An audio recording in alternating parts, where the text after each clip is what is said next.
நான் மதனுடைய அப்பா பேசுறேன்பா. 25 லட்சம் ரூபாய் பணத்தை எடுத்துட்டு வரேன். என் பையனை ஒண்ணும் பண்ணிடாதீங்க.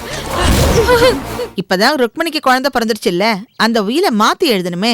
அது சம்பந்தமா உங்ககிட்ட அபிப்பிராயம் கேட்கலான்னு தான் வந்தேன். இது சம்பந்தமா நானே வரலான்னு தான் இருந்தேன். சரி, தயவு செஞ்சு பணத்தை வாங்கிட்டு என் பையனை அனுப்புங்கப்பா.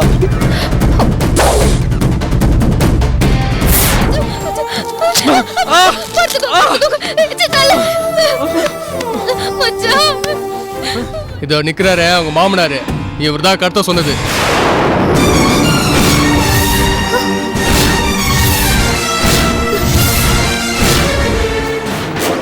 இவ்வளவு நாள் அந்த அர்ச்சனா கூட சேர்ந்து நாடகம் போட்ட, இப்போ எங்க அப்பா கூட சேர்ந்து டிராமா போடுறியா?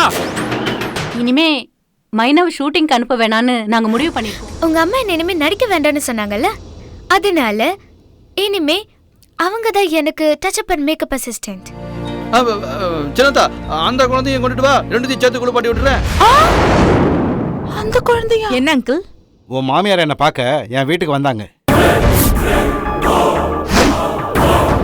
அவங்க வந்த வேகத்துல ருக்மணிக்கு வாரிசு பிறந்தாச்சு. அதனால சட்டப்படி கார்டியன் பொறுப்பை அவங்க பேர்ல எழுதி கொடுக்க சொல்லி கேட்டாங்க. இங்க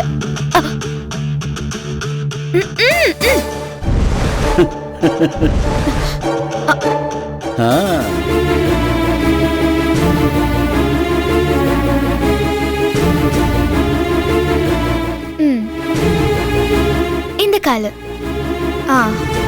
நீயும் உங்க அம்மாவும் நல்ல வேலை பாக்குறீங்கடா. தொடர்ந்து இதே வேலையை பாருங்கடா.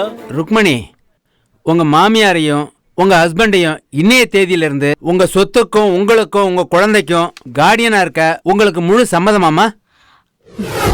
சம்மதம் சார்.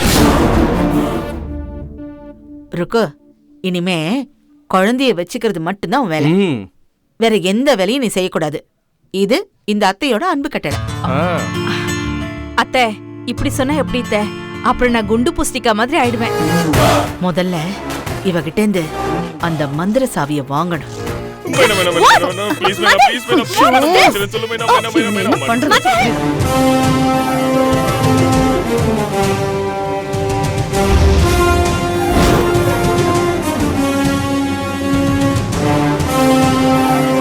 இவங்க கூட சேர்ந்து எனக்கு பிரசவான ராசிதான். இன்னைக்கு நம்ம பாப்பா நம்ம கூட ஆரோக்கியமா இருக்கு. இத பாரு பொண்ணுங்க, என் மருமக சரின்னு சொல்லிட்டா. அவ மனசு நோக கூடாதுன்னு நாங்க இங்க வரோம். குழந்தைக்கு என்ன பேர் வைக்க போறீங்க? அது சஸ்பென்ஸ்.